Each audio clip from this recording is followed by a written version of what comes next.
আসসালামু আলাইকুম রহমতুল্লাহি ওবরকাতুহু। সম্মানিত দর্শক, জাতিসংঘের সাধারণ অধিবেশনে ভাষণ দেওয়ার জন্য ডক্টর মোহাম্মদ ইউনূস যে মুহূর্তে আমেরিকা গেলেন এবং সেই আমেরিকাতে যাওয়ার পর থেকে আওয়ামী লীগকে নিয়ে যত আলোচনা হচ্ছে দেশের ভিতরে এবং বাইরে, গত একটি বছরে এত আলোচনা হয়নি। ইতিপূর্বে আমরা দেখেছি যে ডক্টর মোহাম্মদ ইউনূস যেখানেই যাওয়ার চেষ্টা করেছেন সেখানে আওয়ামী লীগ একটা সিন ক্রিয়েট করার চেষ্টা করেছে, বিশেষত লন্ডনে। কিন্তু লন্ডনে যা কিছু হয়েছে সেটা ছিল খুব ক্ষণস্থায়ী। এর কারণ হলো লন্ডনে একটা সাধারণ বিক্ষোভ হবে এরকম ধারণা করা হয়েছিল, যার জন্য ডক্টর মোহাম্মদ ইউনূস যখন লন্ডনে গেলেন তখন তার যাওয়ার আগে তেমন কোনো আলোচনা নেই। এর কারণ হলো যে লন্ডনে যে ডক্টর মোহাম্মদ ইউনূসকে বাধা দিবে আওয়ামী লীগের যে সাংগঠনিক ভিত্তি সেই সম্পর্কে আমাদের তেমন কোনো ধারণা ছিল না। দ্বিতীয়ত আমরা সবাই জানি যে লন্ডনে জামাতের এবং বিএনপির একটা নির্ধারণ শক্তিমত্তা রয়েছে। তো কাজেই সেই জামাত এবং বিএনপির সঙ্গে যখন ডক্টর মোহাম্মদ ইউনূসের খুব দহরম মহরম সম্পর্ক, তখন লন্ডনে আওয়ামী লীগ তেমন কিছু করবে বা সফল হবে এই জিনিসগুলো কিন্তু আমরা তখন পর্যন্ত কল্পনা করতে পারিনি। কিন্তু বাস্তবে যেটা ঘটলো তাতে করে আমরা দেখলাম যে লন্ডন মিশনে ডক্টর মোহাম্মদ ইউনূসের সঙ্গে আওয়ামী লীগ যে বিস্ময়কর বিক্ষোভ প্রদর্শন তারা করলো এবং ডক্টর মোহাম্মদ ইউনূসকে যেভাবে ভীত সন্ত্রস্ত করলো, যেভাবে বিব্রত করলো, ওভাবে কোনো রাষ্ট্রপ্রধানের জীবনে, বাংলাদেশের সরকার প্রধান বা রাষ্ট্রপ্রধানের জীবনে বিদেশের মাটিতে এতটা অস্বস্তিকর পরিস্থিতি কখনো তৈরি হয়নি। এরপর চারিদিকে শুধু হায় হায় রব, হায় আল্লাহ, একই হলো, এখন কি হবে, আওয়ামী লীগকে কারা ঠেকাবে, কিভাবে ঠেকাবে, এভাবে কি করলো, ডক্টর মোহাম্মদ ইউনূসের কি হবে, তিনি কিভাবে ফিরে আসবেন, কিভাবে মানুষকে মুখ দেখাবেন। আমরা যারা বাংলাদেশে ছিলাম টকশো করে নানা রকম কথাবার্তা বলা শুরু করলাম, কিন্তু আমরা এটা 24 ঘন্টার বেশি বলতে পারিনি। কেন পারিনি? এর মধ্যে ডক্টর মোহাম্মদ ইউনূস একটা নিদারুণ চাল তিনি চাললেন। সেটি হলো অলানে ছাড়লেন, তিনি তারেক রহমান সাহেবের সঙ্গে দেখা করার ঘোষণা দিলেন। তারেক রহমান সাহেব তার হোটেলে আসবেন, দেখা করবেন এবং তারেক রহমান সাহেবের সঙ্গে যে বৈঠক হচ্ছে সেটি নিয়ে রাজনীতি একেবারে 180 ডিগ্রি অ্যাঙ্গেলে ঘুরে গেল। ফলে ওনাকে নিয়ে আওয়ামী লীগ যে বিক্ষোভ প্রদর্শন করেছিল লন্ডনে, সেটা ধামাচাপা পড়ে গেল। লন্ডন বৈঠক নিয়ে তারেক রহমানের সাথে জামাত রাগ করলো, এনসিপির রাগ করলো, ডক্টর মোহাম্মদ ইউনূস নীরব থাকলেন। প্রেস সচিব খলিলুর রহমান সাহেব থেকে শুরু করে আমির খসরু মাহমুদ চৌধুরী সেখানে যে সম্মিলিত বক্তব্য দিলেন, ওটাই টক অফ দ্য কান্ট্রিতে পরিণত হয়ে গেল। তো এরপরে বহুদিন গেল, তারপরও লন্ডনে যে বিক্ষোভ প্রদর্শন করতে গিয়ে আওয়ামী লীগ যে শক্তিমত্তা প্রদর্শন করেছিল, যে কৌশল অবলম্বন করেছিল এবং সেখানে কৌশলের সঙ্গে সঙ্গে তাদের যে দক্ষতা এবং সিস্টেম ছিল, এটা ছিল অভিনব। এই কারণে কি হলো, আমেরিকাতে যখন ডক্টর মোহাম্মদ ইউনূস যাওয়ার সিদ্ধান্ত নিলেন, তখন সেখানে আওয়ামী লীগ অবশ্যই একটা সিন ক্রিয়েট করবে এবং সেই সিন ক্রিয়েটটা লন্ডনের চেয়ে অনেক অনেক বেশি হবে, এই আশায় বাঙালি বুক বাঁধল। এই জন্য বললাম যে আমরা আমাদের দেশে দেখবেন যে অনেক সুন্দর সুন্দর গান আছে, আমি অপার হয়ে বসে আছি সর্বনাশের আশায়। আমাদের দেশে ঘর বাড়িতে আগুন লাগে, বিরাট সংখ্যক মানুষ দাঁড়িয়ে দাঁড়িয়ে তামসা দেখে। আমাদের দেশে আলুর গুদামে আগুন লাগে এবং কিছু মানুষ লবণ নিয়ে দাঁড়িয়ে থাকে যে সেই আলু পোড়া কীভাবে খাবে। তো আমাদের এই দেশের ধরুন গোকরা সাপের খেলা আমরা দেখি, পৃথিবীর কোনো দেশে এইভাবে দাঁড়িয়ে দাঁড়িয়ে হাজার হাজার মানুষ গোকরা সাপের খেলা দেখছে, এরকম অদ্ভুত দৃশ্য দেখবেন না, কোথাও দেখবেন না। তো কাজে আমরা বাঙালি ঝগড়া করতে পছন্দ করি, ঝগড়া দেখতে পছন্দ করি। আমাদের দেশের মানুষ শরীয়তে বিচার করে, শরীয়তে গান গায়, মারিফতি গান গায়, রাতের পর রাত, দিনের পর দিন, 15 দিন, 1 মাস যাবৎ শরীয়তি বয়াতি আর মারিফতি বয়াতির বিতর্ক চলে, আর গ্রামের মানুষ সমস্ত কাজকর্ম ভুলে দিনে রাতে সেই মারিফতি গান শোনে, বিচার গান। এরকম অদ্ভুত সংস্কৃতি আর কোথাও দেখবেন না। এই কারণে কি হলো, ডক্টর মোহাম্মদ ইউনূস ওখানে যাবেন, কে তাকে ডিম মারবে, কিভাবে মারবে, এগুলো নিয়ে আমাদের চিন্তার কোনো শেষ নেই। তারপরে সেই ডিম কি হবে, পচা ডিম হবে না ভালো ডিম হবে, মন্দ ডিম হবে, না কি হবে, এই সমস্ত নিয়ে নানা রকম যাকে বলা হয় অঙ্ক কষাকষি। তো এরই মধ্যে ডক্টর মোহাম্মদ ইউনূস গেলেন এবং আওয়ামী লীগ ঠিকই যথারীতি এয়ারপোর্টে প্রাথমিকভাবে তারা দুটো তাদের শক্তিমত্তা প্রদর্শন করলো। একটা হলো বাঙালি অধ্যুষিত যে এলাকা জ্যাকসন হাইটস, সেখানে তারা তাদের শক্তিমত্তা প্রদর্শন করলো, মিছিল করলো। তারপরে প্রতিপক্ষ বিএনপির যারা লোকজন ছিল, জামাতের লোক সেখানে যায়নি, তাদের সঙ্গে হম্বিতম্বি করলো, মারামারি করার চেষ্টা করলো, ধাক্কাধাক্কি করার চেষ্টা করলো এবং দৃশ্যত আওয়ামী লীগের লোকজনের সেখানে জয় হলো বলে সবাই বলার চেষ্টা করছে। এরপরে যেটা ঘটনা ঘটলো, কিছু ইউটিউবার, কিছু সামাজিক ইনফ্লুয়েন্সার তারা নিজেদেরকে মনে করতেন আমেরিকার মাটিতে যথেষ্ট শক্তিশালী। তো তারা এয়ারপোর্টে গিয়ে আগে অবস্থান নিলেন এবং ভাব দেখালেন যে আমরা একাই 100, আমরা একাই 500, আমাদের সামনে কেউ আসতে পারবে না, আমরা মহাবীর রুস্তম, আমরা যদি হায়দরি হাক দেই তাহলে আমাদের সেই ডাকের সামনে আওয়ামী লীগের যারা লোকজন রয়েছে তারা মানে দাঁড়াতে তো পারবে না, সব পালিয়ে যাবে। কিন্তু অবস্থা এমন হলো যে আওয়ামী লীগের লোকজন তারা এতটা সাহসী যে মোটা মোটা 4-5 জন লোককে যারা আশ্রে মারতে পারে, এইরকম শক্তিশালী যারা মাসলম্যান, সেই লোকদের সামনে একেবারে আওয়ামী লীগের চিকন রোগা পাতলা টাইপের একজন লোক গিয়ে ঝগড়া শুরু করলো, ধাক্কাধাক্কি শুরু করলো এবং শেষমেশ আওয়ামী লীগের লোকজনের বিজয় হলো। এটি গেল প্রথম পর্ব।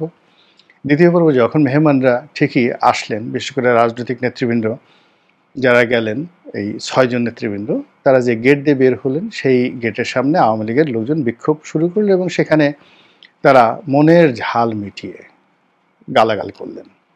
এবং আমাদের দেশে বাঙালির যে একটা সংস্কৃতি হলো, এরা গাল দিতে খুব পছন্দ করে, গাল শুনতেও পছন্দ করে।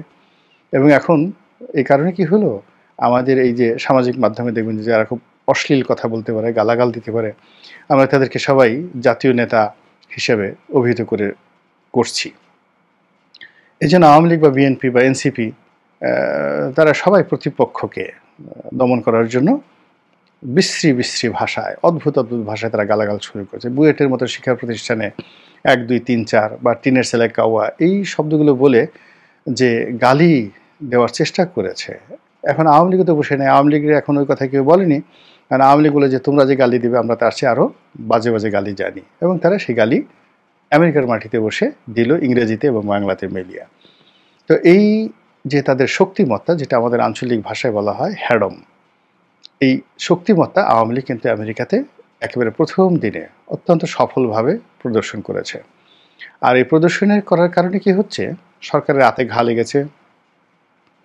কেউ কেউ বলার চেষ্টা করছে যে এই কাজ যারা করেছে তারা সাবেক স্বৈরাচারের দোসর, ফ্যাসিবাদের দোসর, এবং তারা এখনও যেটা বাংলাদেশ কনসুলেট রয়েছে বা দূতাবাস অফিস রয়েছে ওয়াশিংটনে, আর নিউ ইয়র্কে রয়েছে কনসুলেট অফিস, এই অফিসে যারা কাজ করছে তারা মূলত শেখ হাসিনার এজেন্ট। তারা মির্জা ফখরুলকে, ডক্টর মোহাম্মদ ইউনূসকে, তার সঙ্গী সাথীদেরকে বিপদে ফেলার জন্য গোপনে তথ্য তারা পাচার করেছে আওয়ামী লীগের নিকট। এরকম একটা গ্রুপ দাঁড়িয়ে গেছে। অতএব পুরো আমেরিকাতে যারা চাকরি করছেন দূতাবাসে, তাদেরকে বাদ দেওয়ার জন্য জোর দাবি উঠেছে। এই গেল এক। আরেক পক্ষ বলার চেষ্টা করেছে, ঠিক আছে ভালো, তোমরা আমেরিকাতে বসে আমাদেরকে গালিগাল দিচ্ছ, তো তোমাদেরকে তো আমরা বাংলাদেশকে তাড়িয়ে দিয়েছি, কিন্তু তোমাদের আত্মীয় স্বজন তো বাংলাদেশে আছে, বাড়িঘর এখনও আছে, তোমাদের নেতাকর্মী আছে, তাদেরকে আমরা ছাড়বো না, আমরা তাদেরকে ডলা দেব, বাটাম, কি একটা শব্দ বের হয়েছে, আমরা তাদেরকে বাটাম দেব। এবং ইতিমধ্যে বাটাম দেওয়া শুরু হয়ে গেছে। বেশ কয়েকজন আমেরিকান প্রবাসী যারা আছেন, মার্কিন প্রবাসী, তাদের বাড়িতে ডিম নিয়ে এনসিপি নেতারা হাজির, তারা বাড়িতে ডিম মেরেছে, আচ্ছা মতো ডিম মেরেছে। এখন এটা বাংলাদেশে একটা নতুন সংস্কৃতি, কারো গায়ে ডিম মারা, এটা আমাদের দেশে খুবই বিরক্তিকর হতো, কিন্তু কারো বাড়িতে, সেটা ওয়ালে, জানালাতে, এইভাবে প্রকাশ্যে দিনে দুপুরে মব তৈরি করে ডিম ছোড়া বাংলাদেশে একটা নতুন সংস্কৃতি শুরু হলো এই আমেরিকার ঘটনার পর। তৃতীয় যে বিষয়টি দেখা যাচ্ছে সেটি হলো, অনেকে বলার চেষ্টা করছেন যে জামাতকে বিশ্বাস করা যায় না। এর কারণ হলো আওয়ামী লীগের যারা লোকজন আছে তারা মির্জা ফখরুল সাহেবকে মীর জাফর বললেন, আরও বাজে কথা বললেন, গালাগাল দিলেন।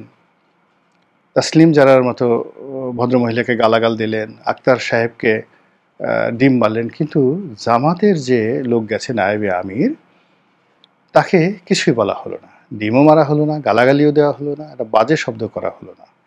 দ্বিতীয়ত, পরবর্তীতে যখন সাংবাদিকদের সঙ্গে জামাতের আমির, নায়েবে আমির ডক্টর তাহের, তিনি যখন বক্তব্য দিচ্ছিলেন, তাকে মনে হচ্ছিল নির্ভার এবং তিনি খুব খুশি। মুচকি মুচকি হাসি দিয়ে তিনি বলছেন যে এটা কোনো ব্যাপার নয়, এই যে যা কিছু এয়ারপোর্টে ঘটেছে আমরা এটাতে মনে কিছু করিনি। সবাই বলছে, আরে বেটা, আপনি মনে করবেন কেন? ডিম যদি আপনার গায়ে লাগতো, গালে লাগতো, আপনার মোষে লাগতো, ডিম যদি হলুদ হয়ে থাকতেন আপনি, তখন বুঝতেন যন্ত্রণা কি। বেচারা আক্তার যত বড় কথাই বলুন না কেন, তার সারা পিঠ ডিমে সয়লাভ হয়ে গেছে। যদি সেটা সত্যি পচা ডিম হয়ে থাকে, সেটার গন্ধ তাকে কতক্ষণ পর্যন্ত পোহাতে হয়েছে। তারপরে শেষে সেই জামা কাপড় খুলে তাকে নতুন জামা কাপড় পরতে হয়েছে, এই জন্য তাকে বাথরুমে যেতে হয়েছে এয়ারপোর্টের কাছাকাছি কোনো একটা জায়গাতে।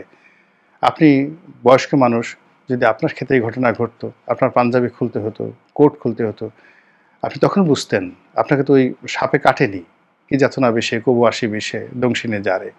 তো আপনি মুসকে মুসকে হাসছেন, নিঃসন্দেহে আপনার মতলব আছে, যেন তেন মতলব নয়। আপনি তলে তলে আওয়ামী লীগের সঙ্গে কী করেছেন এই কথা আগে বলেন। এখানে দূতাবাস কর্মকর্তারা আওয়ামী লীগের লোকজনকে অনেক কিছু জানিয়ে দিয়েছে, আর তারা আবার আপনাকে জানিয়ে দিয়েছে। আপনি আবার সেইগুলো, যারা আপনার সফরসঙ্গীদের অবস্থান, কোন গেট দিয়ে বের হবেন, কি হবেন, এইগুলো আবার আওয়ামী লীগের লোকদেরকে জানিয়ে দিয়েছেন। এবং এখানে সবাই মিলেমিশে এই কাজগুলো করা হয়েছে। এই কাজগুলো নিয়ে কথা হচ্ছে, সমালোচনা হচ্ছে। বিশেষ করে বিএনপির যারা লোকজন আছে, তারা তো এমনি জামাতের ব্যাপারে দীর্ঘদিন ধরে তারা বিক্ষুব্ধ। তারপরে আবার এই ঘটনার পরে তারা এই নতুন তথ্য বের করেছে যে আওয়ামী লীগের সঙ্গে জামাতের একটা সখ্যতা তৈরি হয়ে গেছে। ইতিমধ্যে জামাতের বাংলাদেশে যারা লোকজন রয়েছে, নতুন জামাতি রোকন যারা বিভিন্ন মিডিয়াতে রয়েছে, তারা একটার পর একটা জরিপ চালিয়ে যাচ্ছে এবং সেই জরিপে প্রতিদিনই জামাতের জনপ্রিয়তা বাড়ছে। কেউ বলছে 33% লোক জামাতকে ভোট দিতে চায়, কেউ বলছে 35% লোক জামাতে ভোট দিতে চায়। কেউ, জামাতের যারা লোকজন, তাদের আত্মবিশ্বাস এমন পর্যায়ে পৌঁছে গেছে, তারা বলার চেষ্টা করছে যে আগামীতে জামাত ক্ষমতায় আসবে আর বিরোধী দল হিসেবে বিএনপি থাকবে। তো এই জিনিসগুলো যে তারা বলছে, নর্মালি তো জামাতেরই কথা বলার কথা নয়। সকলে তাদের ভোটের পার্সেন্টেজ অতীতের যদি আমরা হিসাব করি, পিআর পদ্ধতিতে যদি তাদের ভোট হয়, তাহলে সর্বোচ্চ 5 থেকে 6 ভাগ ভোট তারা পাবে, নট মোর দ্যান দ্যাট। তাহলে যদি 12.5 কোটি ভোটার হয় এবং তার 5% ভোট তারা পায়, 5% ভোট তো হবে না, 5% ভোট যদি থাকে, সেটা যদি আবার সর্বোচ্চ 80% কালেকশন হয়, তাহলে কত? 4% ভোট তারা পাবে। তো সেই 4% vote all on a sudden 30% যদি হয়ে যায়, তাহলে সবাই বলার চেষ্টা করছে যে আওয়ামী লীগের ভোট এখানে যুক্ত হয়েছে। এবং আওয়ামী লীগের লোক জামাতের বুদ্ধিতে এই পরামর্শ করে তারা এই জরিপে অংশগ্রহণ করছে এবং জামাতকে ফুলিয়ে ফাঁপিয়ে বড় করা হচ্ছে যেন বিএনপি ভয় পায়। তো এই যে ডক্টর মোহাম্মদ ইউনূসের যে আমেরিকা সফর, এই সফরকে কেন্দ্র করে একটার পর একটা নাটক ঘটছে, রাজনীতিতে একটার পর একটা সাসপেন্স তৈরি হচ্ছে এবং কথার পিঠে কথা, আলোচনার পিঠে আলোচনা, চক্রান্তের পিছনে চক্রান্ত, এবং সব মিলিয়ে যে ডামাডোল বেজে উঠছে, এই রাজনীতির ডামাডোল কবে কিভাবে থামবে একমাত্র আল্লাহ রাব্বুল আলামিন জানেন। আল্লাহ আমাদের সবাইকে ভালো রাখুন, হেফাজত করুন, দয়া করুন। আসসালামু আলাইকুম ওয়া রাহমাতুল্লাহি ওয়া বারাকাতুহু।